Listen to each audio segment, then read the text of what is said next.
So again, what is composting specifically? So composting is when people store the decomposition process to produce compost. Because this happens in nature without our involvement.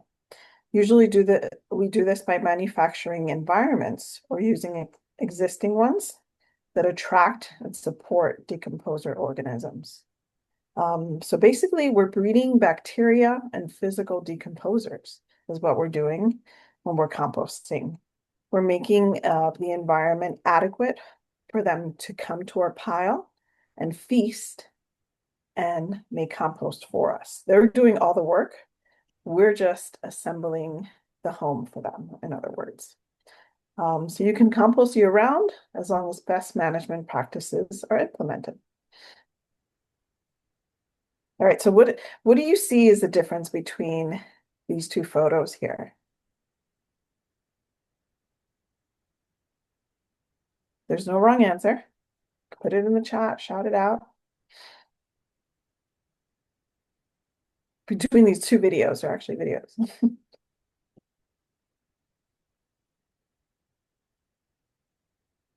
I want to give our gardeners a chance to shout. One is human powered and one is basically the self, Yes, imploding, whatever. exactly. Right here on the left, there's people. There's people working and turning in order for decomposition to happen faster. On the right, it's just happening with the organisms. They're doing all the work.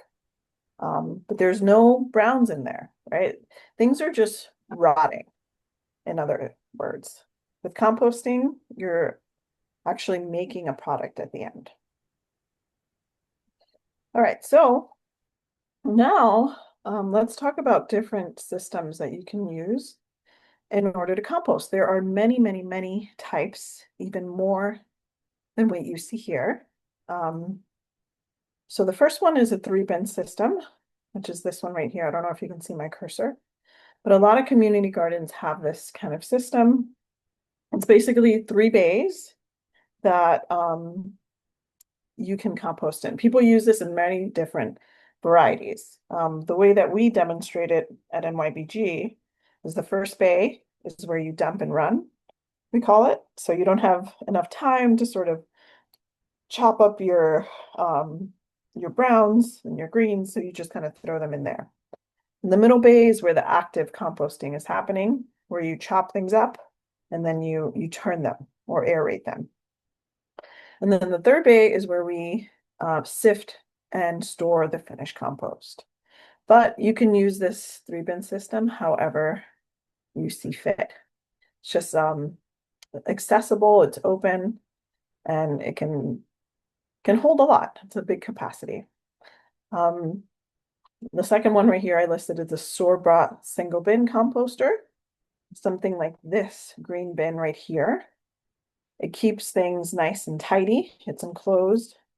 The plastic is heavy duty, so it holds a lot of heat that's generated by the composting process.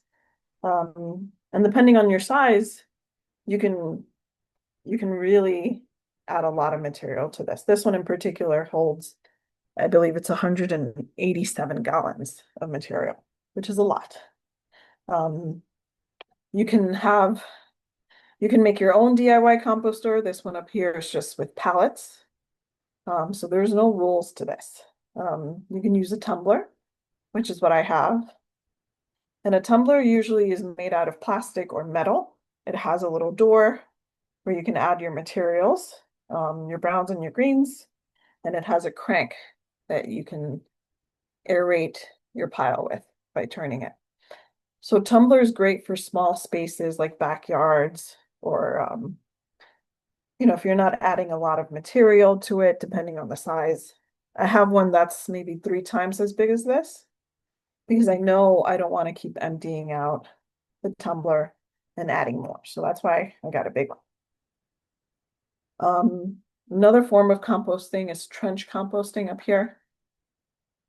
And that's just what it sounds like. You build a trench in either in your garden bed or somewhere else in your garden, and you add your food scraps to that, and then you bury it.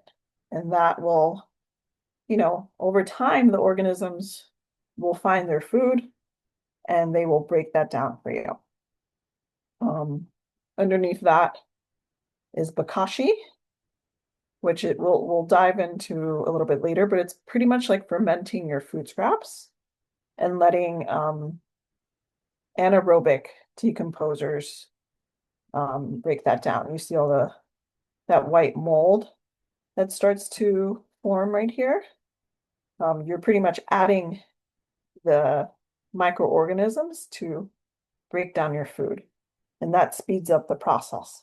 This is just kind of a step one for composting. You can't make compost with bokashi, but it's just an accelerant. We'll dive into that a little bit later. Underneath here, underneath the store-bought one is the lasagna composting, which means you're layering things. So you're layering, let's say, cardboard, then you're adding food scraps to that, then you're adding straw, then you're adding more cardboard, then food scraps. So you're basically making a lasagna. And at the end, you add straw and maybe compost on top, and you let that sit, maybe for an entire season. And then you can plant on it in the next season. And this is a very passive form of composting. Like I said earlier, people have been composting for many, many years, many different types of ways. And this is just one of the ancient forms of composting, lasagna and trench. You just kind of bury it in the ground and let nature do its thing. Next to that is a windrow, which is pretty much like a big pile. You make a pile, form it into a cone, either a long cone or just a standalone cone. And you let that break down. You want to top it with browns, as you can see here. All the food scraps are in the middle. And in the middle is where all the heat is going to be generated. And we'll dive into that a little bit later too. The next one, last but not least, is in-ground composting, kind of like trench. But this one you're using other materials to promote the generation of heat. So it has two cones, an inner cone and outer cone that you put on top. And the organisms find their way into this little bucket here that you bury into the ground. And the cones are what's going to generate the heat and moisture too as it rains. And that's going to make it go by a little bit faster. Pam, do you find that one system is better than the other, or does it depend on the type of garden or farm you have, the size, and can you use multiple systems at the same time? Yes, of course. So the system you choose is going to depend on many things. First of all, the size of your site, how many people are working on the pile, and it's going to depend on, you know, how much money you have, your funding, whether, you know, you have money to buy a store-bought single bin, or you have money to buy wood to build your 3-pin system. So it really depends on a lot of factors. And I've seen gardens use a variety of compost systems in one space. So there is no wrong way to compost. It just depends on your capacity and what you have at hand. And windrow will cost you nothing but a little bit of space. So it really depends on you and your site and how many people are contributing to the composting process. Good Great. to know. Thank you. All right, so now let's dive into the 5 factors of composting. This is all part of Composting 101. And these 5 factors are the things you need to keep in mind if you want to compost successfully. So the first one is feedstocks, which are the ingredients, your browns and greens. Next up is moisture, then oxygen, size of ingredients, and then the size and the shape of your bin or your pile. And we'll dive into those. All right, so the ingredients. So what you're adding to your pile is going to determine the quality of your compost and how long it's going to take to break down. So at Bronx Green-Up, we always say a 3-to-1 carbon to nitrogen ratio is ideal. And that means, for example, 3 buckets of browns versus 1 bucket of greens or food scraps, and that's in volume. So that's the ideal ratio we like to follow. Decomposers usually thrive between 25-to-1 to 40-to-1 weight ratio when you're weighing these things. So you want a lot more browns than greens. And that's for many reasons, to deter rats and also to have an ideal moisture level. If it gets too wet with food scraps, it's just going to become stinky and smelly, and you're not going to get a good quality compost. And there's always ways to troubleshoot this if you add too many greens. So more browns equals more fungal dominant compost, and more greens equals more bacterial dominant compost. So you can compost a whole pile of leaves and branches, and that is totally fine. The only thing is it'll take a lot longer to decompose, but it will happen. Nature will nature, as they say. However, greens you cannot compost by themselves. That is a no-no. You're just going to harvest a lot of fruit flies, a lot of unwanted smells. So we do not recommend just using greens. Always use greens and browns if you want good quality compost. All right, so moisture is also very important because those microbes that I talked about earlier, the decomposers, they need water just like we do. They need water, they need shelter, they need food. They're just like little pets that we're trying to keep alive and do the work for us. And you can do a moisture test, like in this picture. You give your compost a little squeeze, and if it stays together, that's a good indicator of good moisture level. So if your pile smells like ammonia or if it's too wet, you can add some dry browns and air it out. If it's too dry, then you'll notice it's too dry, especially if there's a lot of ants around. That's an indicator of your compost being too dry. Just add some water or add some fresh greens to your pile. There's always a way to fix your compost pile. It's never completely ruined. Believe me, I've seen a lot of things throughout the years, and there's never a reason to just throw your pile away. You can always troubleshoot. All right, oxygen is also very, very important. So thermophilic, which is the word that we use for hot composting or aerobic composting, they rely on those aerobic decomposers. They need oxygen in order to live, and they need water, as I said. So you must balance those two things when you're composting.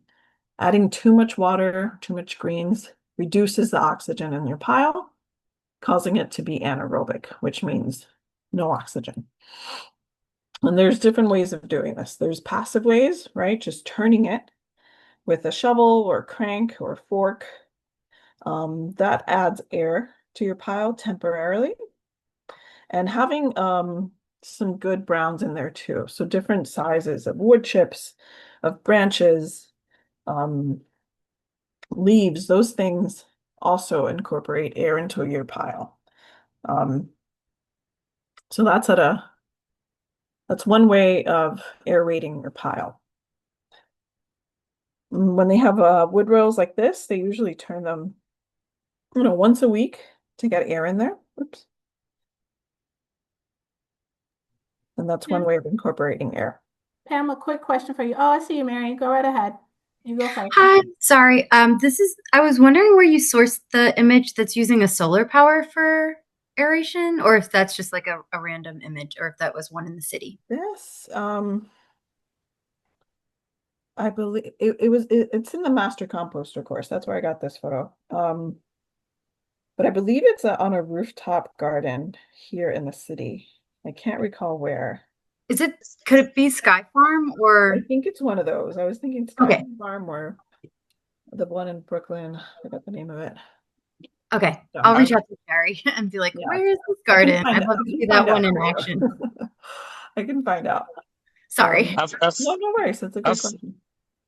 actually, I've seen the compost bins that I think they use either solar or like some type of electricity to, I guess, pour heat into it.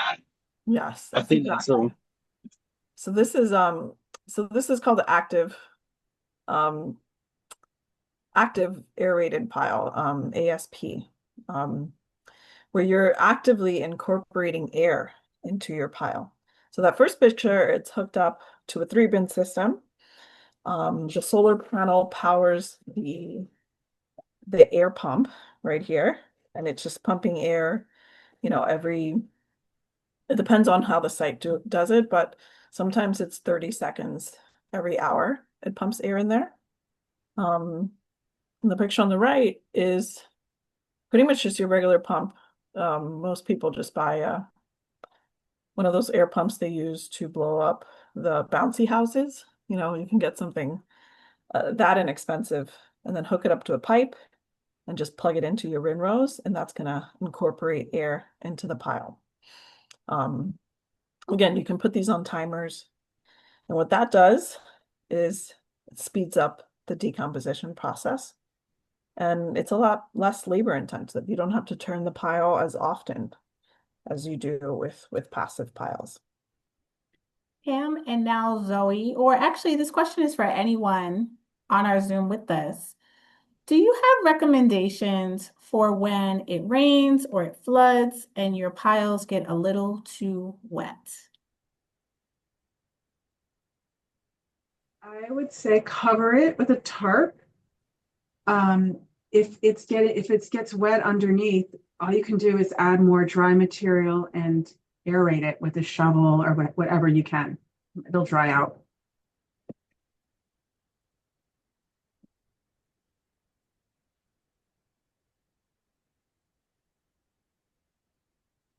Yes. Or if it's too wet, add more browns too. Yep. Just keep adding those browns, make sure they're dry browns. If you add wet leaves to it, you're just adding more moisture. Yeah. Zoe, feel free to jump in whenever. I just noticed you're Yeah. back. Thank goodness. I was just talking to myself. I'm glad to be back. Oh no, welcome, welcome. Thank you for joining us. I'm so glad people are talking to. I'm like, wow, it's a shy group. Welcome, Zoe. Take it away. You want to think about the size of your ingredients that you're combining. So smaller surface area breaks down faster. If you think of like a whole tree versus, what is the word I'm looking for? A wood chip. Obviously, a wood chip is going to break down faster than a whole tree. So you want to chop your ingredients to 3 inches, or like we like to think of as hand size is a good rule of thumb. And I like to think this is like one of the most important parts of composting. People overlook this and just throw things in a pile and walk away. But breaking them down is really gonna do you a lot of justice. First of all, you're gonna increase your the capacity of what you can add, and things are gonna decompose a lot faster when you chop them up. Mm-hmm. So I say if you can't remember anything from this workshop, remember chopping things is, I think, the number one priority when it comes to composting.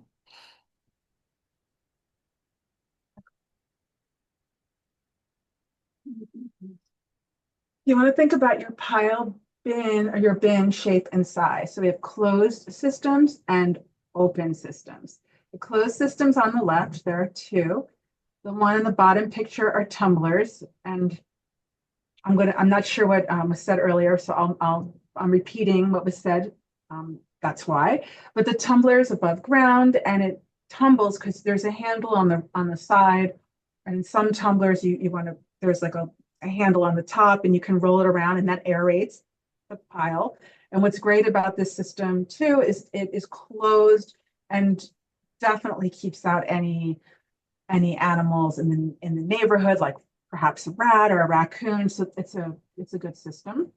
And then the system on top, it's the hot box, and it is aerated both the bottom of the pile and the center, and that oxygen going through. It really does break down. The compost is made quite quickly. They're the constant source of oxygen, and it doesn't need to be turned manually. Whereas the open system on the right, the windrow, does, and you can see it's capped by browns, and that's important.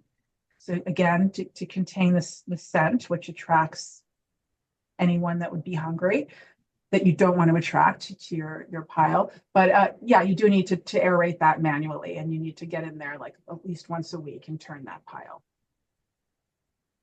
I've experienced over the past maybe 2 years that we're seeing a rise, very particularly in hot boxes across gardens. Can the two of you speak to, in your experience with composting systems, but hot boxes in particular, what kind of space are you noticing? What kind of cost should gardeners be prepared for?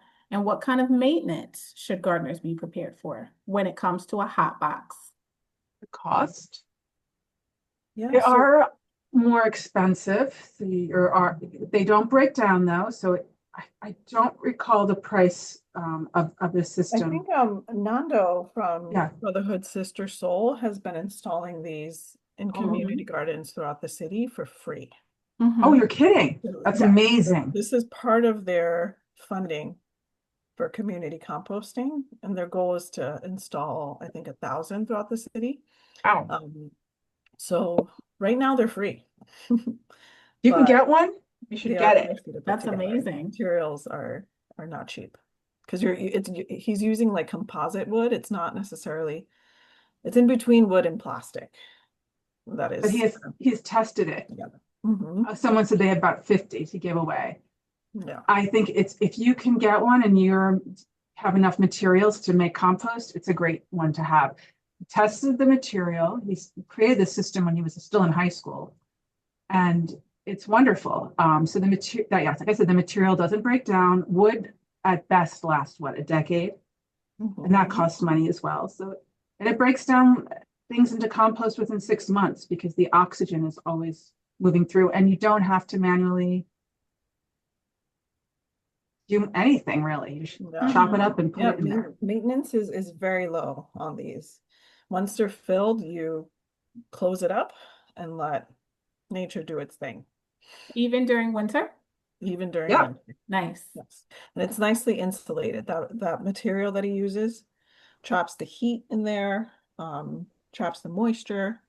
So it kind of does everything for you. You just gotta chop and stuff it. It's a great system. I love it. Hot boxes for everybody. Yes. These are 2 more examples of windrows. The one on the left that's peaked, that is in Brooklyn across from IKEA in Red Hook. And it's a great place if you haven't, experienced or turned piles and want to check it out, you can volunteer there. And you can see these piles are convex. So it's pointy at the top and capped in browns, the greens are underneath.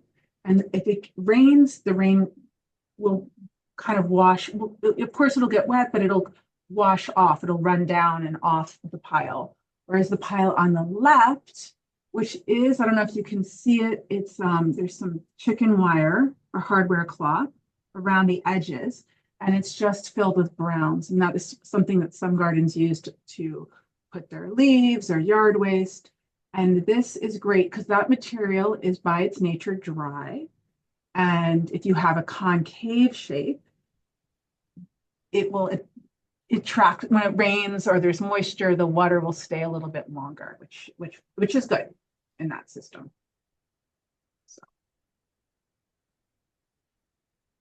So there are 3 stages of composting. They don't always all occur and they don't all have to, I will say as well, for materials to break down, but it is often the goal.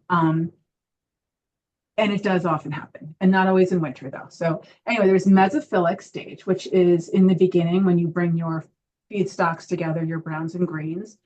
The pile starts off cooler. And then as both the microscopic and larger animals, like the worms and all the different insects and the whole food web is breaking down and eating the material and eating each other as they do, it is expending energy and generating heat. And that is what causes the temperature to rise and to get to the thermophilic stage.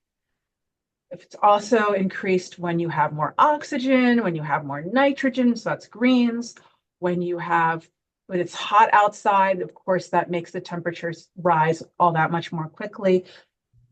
And if you have a larger pile with oxygen in it, the temperatures will get up high, and then they will do that, eat each other and the material for a while. And then it gets to a point where the temperature then drops again because they have eaten and consumed enough, and they're expending less energy, and the temperature drops and it's curing. And so that it takes some time for it to the smell to be neutral and for it to no longer be giving off ammonia, so that it is good to add to your soil or your plants. Is there anything else? I just added this. So when you're composting in winter time, your pile is mostly going to be in the mesophilic stage between 50 and 104. Especially if your pile is small. It won't reach these high temperatures, but things are still happening in there. Microbes and bacteria and fungi are still working, just at a reduced rate. They're still doing their thing. Yeah, because compost happens. It will happen, even if it's a whole tree. It'll take maybe a few years, but it will happen. We don't advise that. Break it down to smaller pieces. This photo is at the compost facility at Fresh Kills in Staten Island. And these you can see are very large piles. And this will get thermophilic and get to really high temperatures because you can see those piles dwarf the people walking through them. And they manage it where they're turning things mechanically, so oxygen every week.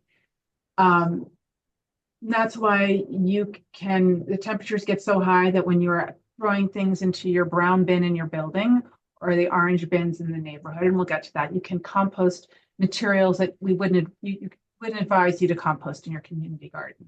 So things like weeds or meat and bones, those things, anything that's a bad bacteria, that's pathogenic, will be killed in those high temperatures.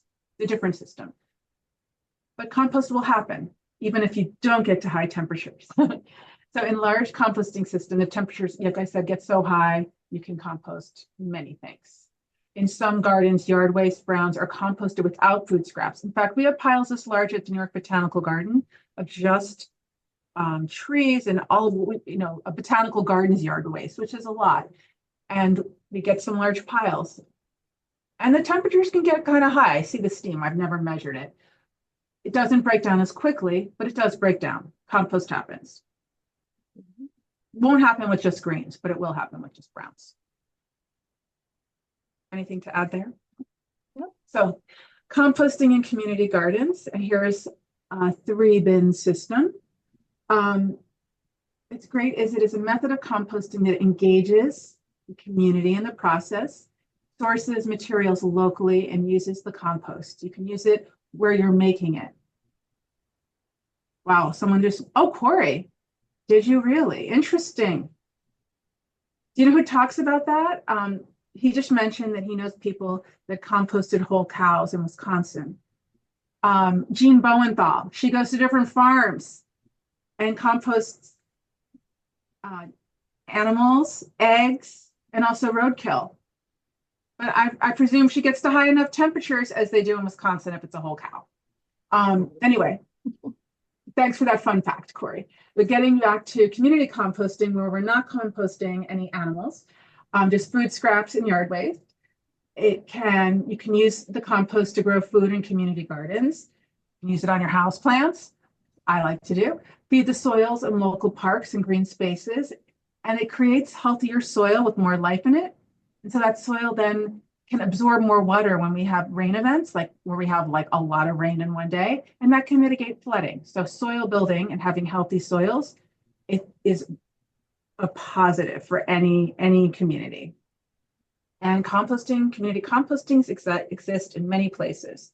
So schools, urban farms, community gardens. I'd say the farms and gardens are in public spaces where you've seen them around, where buildings once were, or just any area that there isn't a building and you get access to. Parks and public lands, community organizations, and they're both rural and urban areas. And community composting can be scaled and designed to fit the needs and resources that you have in your community. I am floored about the cows and the compost because I'm thinking about how high does that temperature have to be? Because, many of us in the room know, and for those who might not be aware, when the compost gets too high in temperature, unfortunately, it can have an adverse effect. So I'm just fires. I'm just kind of wondering, Would you like me to send you an article?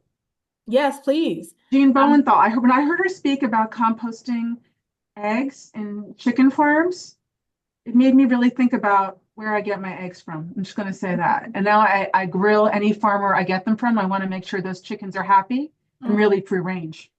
I believe you. I'm particularly thinking about because I know both at NYRP and at Bronx Green-Up and in many spaces citywide, if not nationally, we've been having many conversations about climate change and how climate is not only impacting the soil, water. We're going to be having a conversation about climate's impact on water this coming Wednesday. And if you have not already, we encourage everyone to sign up for that on nyrp.org on our site. But I often think about the impact of climate on composting. And I'm sitting here thinking to myself, okay, the climate in Wisconsin is going to be different from what it is on the East Coast. But for animals and cows to break down in the compost, that is really something. So I can't wait to receive that article. Yes. I don't know if it'll be cows, but it'll be I have some articles from her where she talks about animals. I would like to find one on a cow because yes, these are all good questions. In Wisconsin, the winters are cold. I believe it. And you saw that big pile in Fresh Kill. That's how big the pile needs to be for you to be able to reach. It gets close to 200 degrees. Wow. Fahrenheit. You can literally burn your hand if you Wow. put your hand in that pile. And I will and say they chop up the cow too in pieces. They don't just put it down. I would think so. And Yeah. I will say this, in Lower Manhattan, and I'm not thinking of the building complex, Pam, maybe you will, or I can Google it.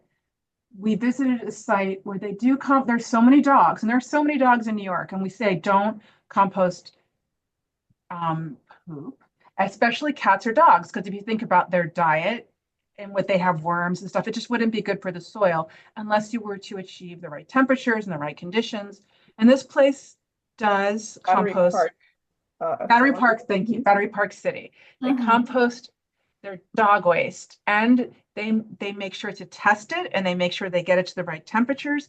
And then they use that compost not where they grow anything that anyone eats, but in like the medium of the West Side Highway. So if we think about all of the dogs in the city, it's a good thing to do. Yes. So especially because all of that dog waste that we leave on the sidewalk, when it rains, it runs off and gets into our, water system and just pollutes a lot of things. So that's a great alternative for what to do with our doggy poo. Mary, thank you so much for shouting out in the chat. First of all, shout out to Earth Matter. And Mary has shared that when the chickens transition at Earth Matter, the compost does become their final resting place. And Jude has shouted out that Jude has seen entire gardens with whole fishes. Oh yeah, yeah. And fish is another sort of fertilizer. Fish, yeah. Soil amendment. So it's another, it's like a 2-in-1 thing. They get to dispose of their fish and it fertilizes the soil too.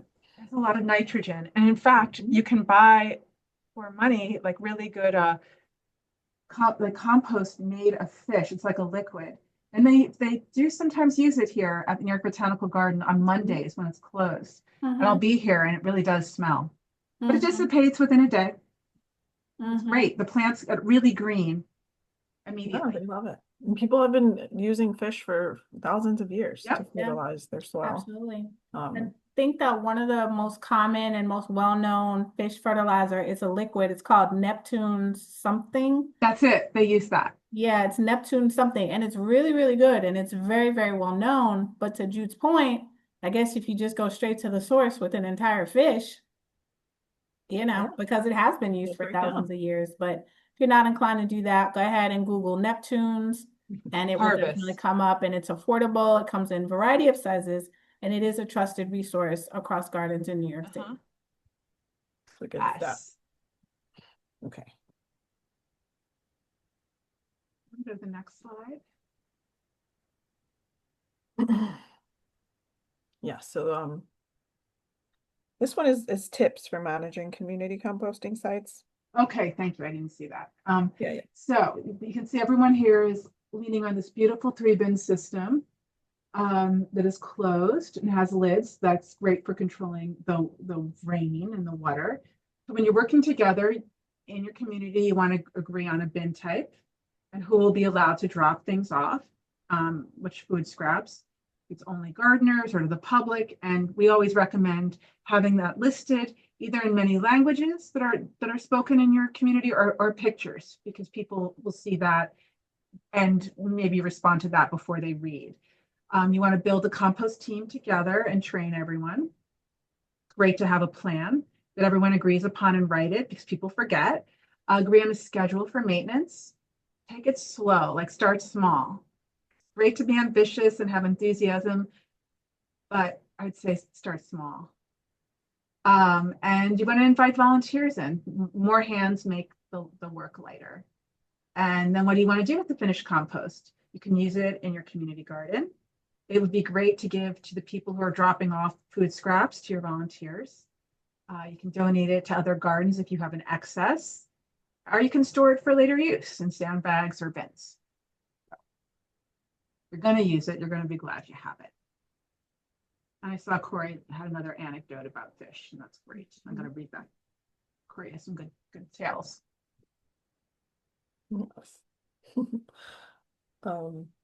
Another thing I forgot to add was use it on your street trees too. You can use it. Yes. If you think about how much our street trees do for us, all the shade they provide that cools down the city. And if you ever are to start paying attention to the little plots they're in, the garbage that's on them, and how if you start really looking at that soil, it's amazing to me that those trees are alive sometimes, because the soil is so compacted. It's amazing. Trees are resilient. All right. So we can jump into the theme of our workshop today. So why even try to compost in the winter? So that has, composting in the winter has many advantages. First of all, it allows you to continue diverting your food and yard waste from landfills, reducing greenhouse gas emissions, and just a good sustainable practice to keep doing year round. Why stop? Winter composting ensures that you'll have a head start on rich, nutrient-dense compost for your spring garden. And it's also a way to maintain sustainable habits. Like that. All right, so some of the obvious challenges, right? The cold temperature is going to slow down the decomposition process. Microbial activity diminishes when the temperature dips below freezing, especially. Heavy snowfall or icy conditions can make accessing your bin or your pile more difficult, right? Walking on snow and ice is not fun. However, with proper preparation and management, these challenges shouldn't stop you. So here are some tips to prepare you for winter composting. So you want to choose the right location. You want to position your bin or your pile in a location that's sheltered from strong winds, especially in the winter when things get a little bit dicey out there. Place it in a sunny spot if you can, where it's going to absorb a little bit of that solar heat. Second thing you want to do is stockpile your browns. So collect and store your carbon-rich materials, your leaves, shredded paper, cardboard, and store them in a place where they're going to stay nice and dry, and the moisture isn't going to get in there. So you're gonna want to have them prepared to just add to your pile. So if you're collecting newspaper, just shred it before you collect it. And ideally you want to do this in the fall when you have a lot of leaves lying around, just to prepare yourself for the winter. Next thing, you want to remove all the finished compost from your pile just to prevent your bin from overflowing in the winter. Again, you want to do this in the fall. Doing this will give you plenty of room for adding new ingredients over the next several months. And fall is also perfect time to add compost to your garden beds and tree pits. Next, add a lot of browns before it gets too cold. If you've been doing this for a while, you know that browns are hard to come by during the year, but especially in the winter. And as long as you have enough browns, you can stick to adding only greens to your pile in the winter. Again, too much greens, it goes soggy, smelly pot. This picture on the right here shows you a way that you can stockpile your browns. You can keep them in a plastic bins with lids. And anything that just keeps them dry. Keep them indoors if you want, but just make sure they stay dry and covered, and in a good location for you to access to. All right, here's some tips for winter composting. So the first tip is to insulate your compost if you can. So insulation is key to maintaining that microbial activity we've been talking about. You can surround your pile with straw bales, with leaves, with wood pallets. If you're using a bin, you can try wrapping it like they did in this picture on the right here with a blanket or a tarp or a bubble wrap to maintain that heat. The picture down here, they just kind of threw a tarp over it and held it down with some 2x4s. Nice and affordable way to keep your pile insulated. So don't try to turn your pile in the winter, especially if your pile is frozen. Don't bother turning it. You can damage your bin and your back. The pile will break down once it starts getting warm. Just keep adding to it and close the lid, and keep layering it. So once you add your greens, make sure you cap it with browns and then close it up again. Another tip is store your food scraps in a container with a secure lid outside in freezing temperatures. The food scraps will freeze, so they won't attract any fruit flies or smells. My mom just keeps her bin right outside of her kitchen door. She has a kitchen caddy on her countertop lined with plastic. So once that's full, she'll take out the plastic bag, tie it up, and put it in a storage container right outside her kitchen door. Maintain your moisture is also really important, especially if you live in a dry climate. You want to add water to your compost pile to speed up the decomposition, and then cover it again with a tarp to trap that heat and that moisture. You want to keep those in there. 3 more tips. Put a lid on it. Especially if you live in the city, we were talking about rats earlier. Make sure to cap your compost pile, or put a lid. It could be a closed lid with hardware cloth or kitchen wire, like this picture on the top right here. Or you can put plexiglass whatever material you have in hand to cover your bin. That's going to prevent rodents, and depending on the top, it'll keep it insulated. Obviously, the chicken wire isn't going to insulate it, but the what did I mention before? Nancy Brain.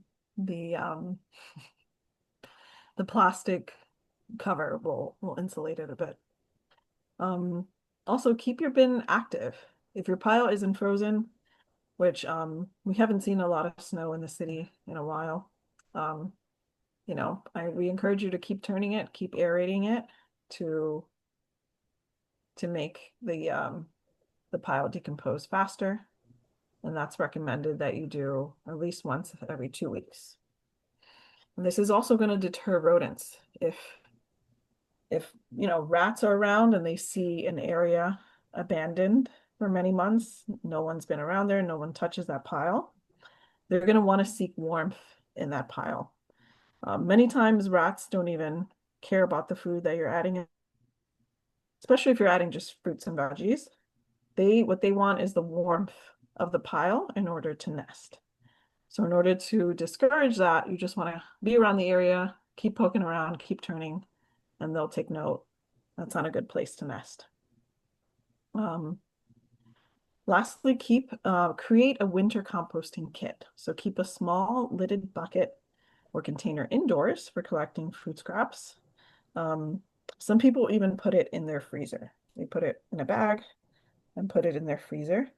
And that's going to make it easier to transfer to your outdoor compost bin in the winter. Down here, there's a bunch of different types of kitchen containers you can use.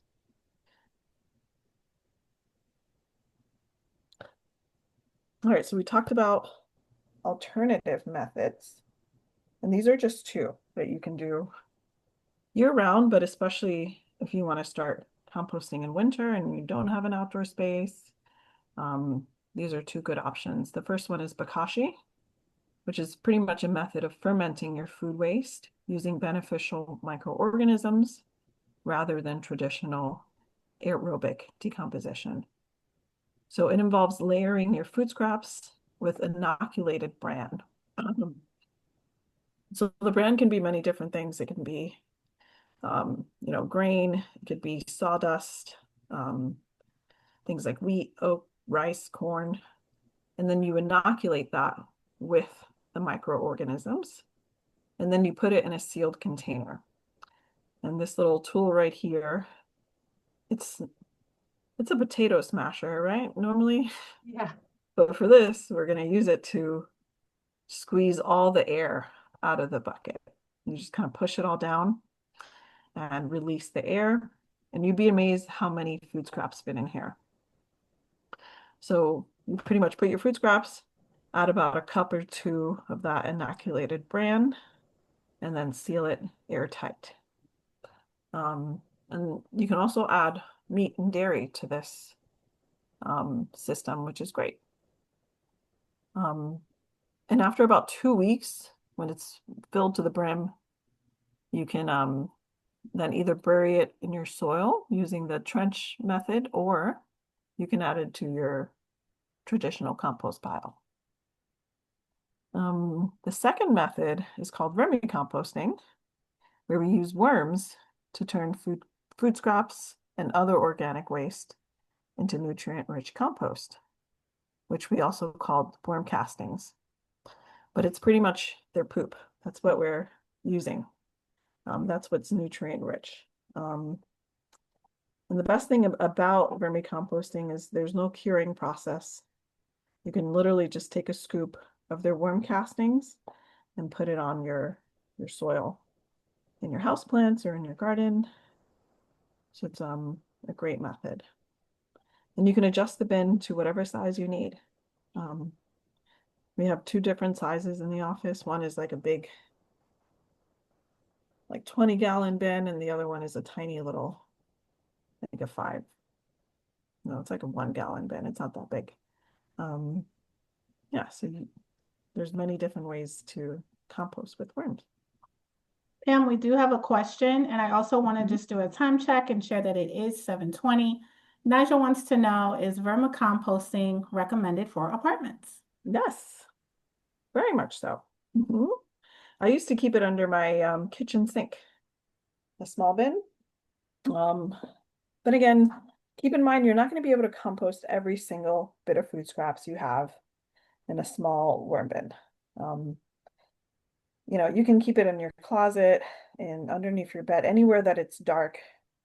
Or you can keep it in a dark bin because they live in the dark, so they don't like the light. So we recommend putting them in a dark bin with holes to ventilate or little air vents because they need to breathe too. But they're great for apartments. I highly recommend them. I see DK ask, can you put orange peel in there or not? I say you can put in too much citrus. The reason that question is like lemon, any kind of citrus can be too acidic for worms, but an orange peel, a little bit is okay. Same thing with coffee grounds. Just be mindful when you're doing it to not put your coffee in there every day, or if you have lemons every day, don't put all your lemon peels in there, just a little bit. Mhm. Someone's like, they don't love it, I stay away from there. Okay. Yeah. I pay Yeah. attention to the worms. They love blueberries, like they like certain things. Yeah. Yeah, I say keep the acidity down, but too much of everything is bad. I wouldn't add, too many. That's a great question, though. And we occasionally, if anyone is interested in learning more or setting up a worm bin, we give worm bin workshops Mhm. at NYRP. Or you We can love our adopt a worms. worm. And I use their compost on my house plants. It's great stuff. Yeah. Oh. Okay. All right, so now let's dive into some frequently asked questions. Okay. So first question, does composting stop completely in the winter? As we said, no, it does not. It slows down significantly. The outer layer of your pile may freeze. However, the internal core will remain warm enough for microbes to keep working. So, answer's no. What if my compost pile freezes solid? Don't worry.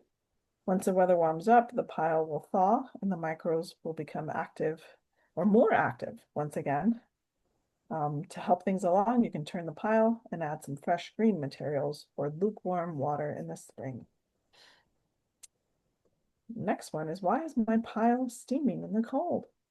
So this is a good sign. It means your pile is active and it's warm, and it's a good indicator that the microorganisms are still working in there, because the steam is the heat that they generate from all the energy that's going on in there from them breaking down things.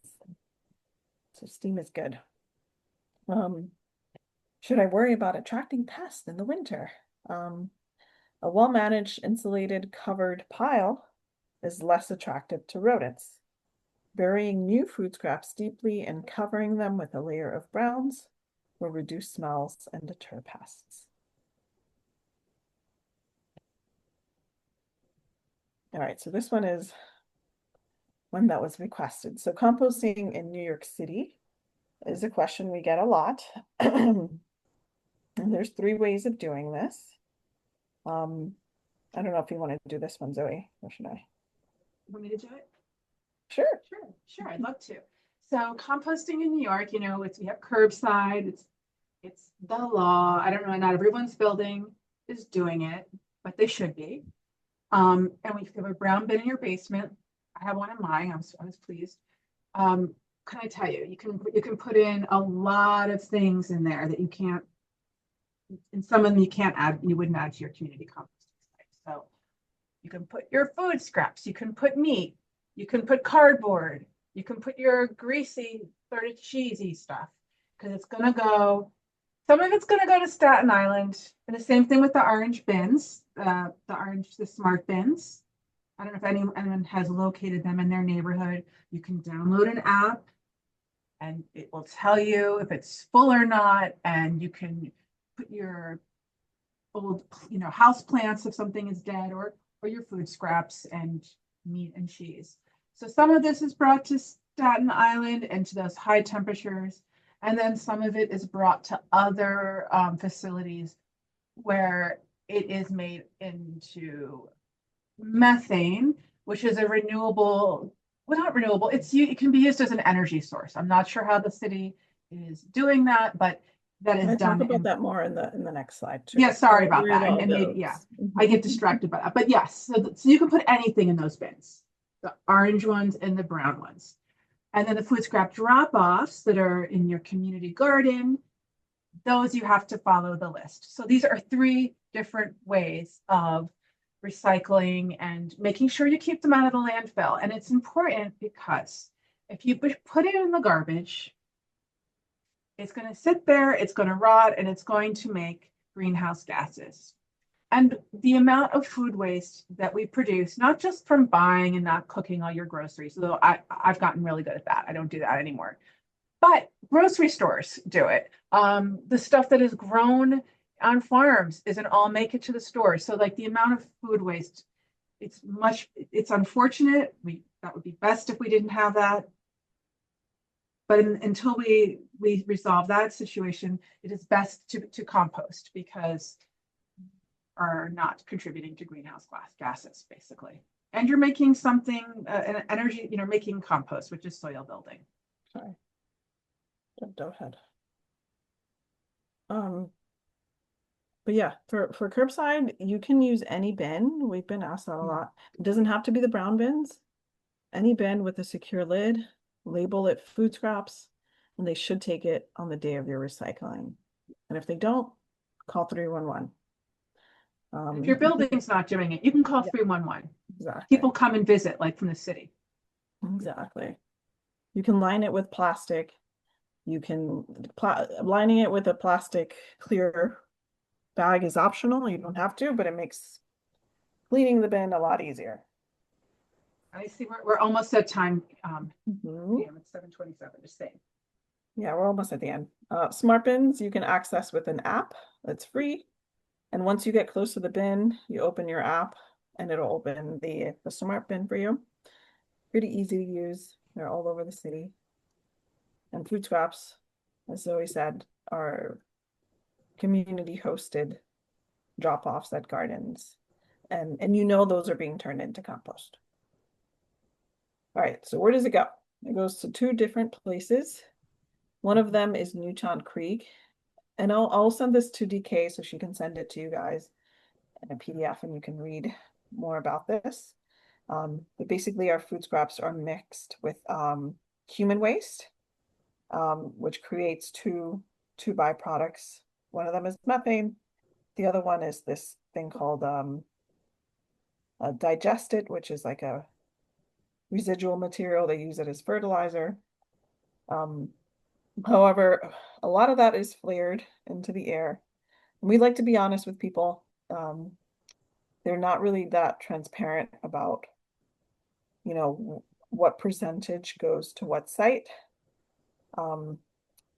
But about 80% goes to the digester. And then the other 20% goes to the Staten Island compost facility, where it is turned into compost. And they have increased capacity this last couple years, so that's a good sign.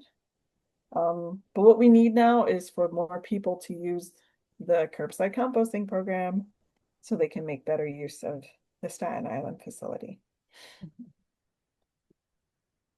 I added a couple of resources here. One of them is our one of them is our Bronx Green-Up's community composting certificate course. And that starts in May of next year. And the requirements are 7 workshops, 9 volunteer hours, 2 field trips, and a final project at the end, sorry. Next one is the Master Composter course, which is open year-round and available to all New York City residents for free. Both of these are free. And this one has pretty much the same requirements, except they don't do a final project at the end. So if you want to learn more about composting, highly, highly recommend to join the Master Composter course. And you can take this in all 5 boroughs. So if you want to take a class in the Bronx and then a class in Queens and a class in Staten Island, you can sort of mix and match them like that. Here's some other resources, some books. Let It Rot has been around since the 70s. The latest edition was like in the 90s.